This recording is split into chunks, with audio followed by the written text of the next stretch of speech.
بسم الله الرحمن الرحیم. ګرانو مالدارانو سلامونه او نیکي هیلې.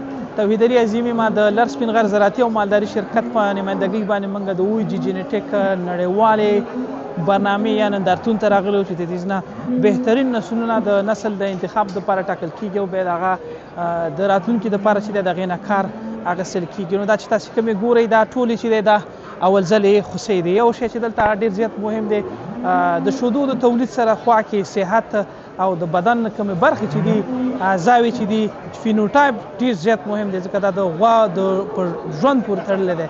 د کومې غوا چې هغه صحت او بدن یې صحیح نه نو هغه که شوده ډېرې موکي هغه ډېره زر د منځه ځي.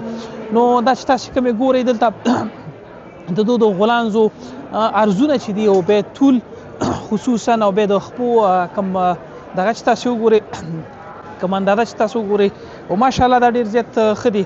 نو موږ ویلی شو چې که چېرته په دوامدار شکل باندې تاسو د دې نسل نه استفاده وکړئ بیا دا ژوروالی وګورئ نو دا د یو قوي نسل نمونه ده دلته. نو که تاسې د لر سپین غر زراعتي او مالداري شرکت د ولسټین نسلونه خصوصا اوجي جینټیک او یا ټوټل دواړه نه استفاده وکړئ نو دغسې ښه نسلونه به ولرئ. نو دا ګورئ دوستانو دا بله د دې عرض چې دی نسبتا د دې نه چې دی دا زیات دی او دا چې دی دا د میکرو په نامه باندې یو غوی دی. دا د میکرو غوی لورګانې دي چې دا سږ کال دی دغه ته وړاندې کړي نمایش ته چې دی د وړاندې کړي دي.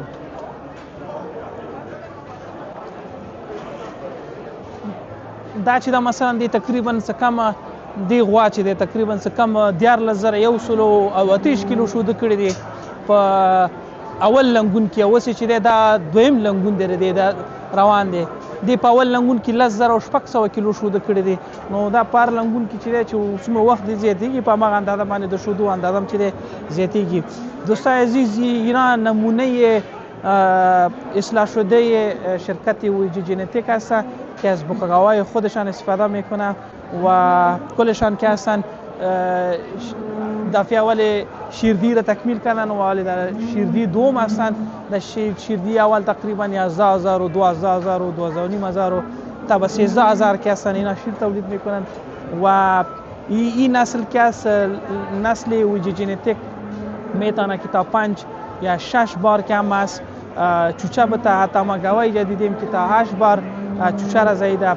در نسل ولستاین شیر مهم است ولی دمرای شیر صحت و شکل ظاهری یا فینوتایپ بسیار زیاد ضرور است. اگر دو تا نباشه گودم و زایدن اول که از کیفیت خود از دست میته و نمیتونه که به یک فارمدار مفید و اقتصادی تمام شود.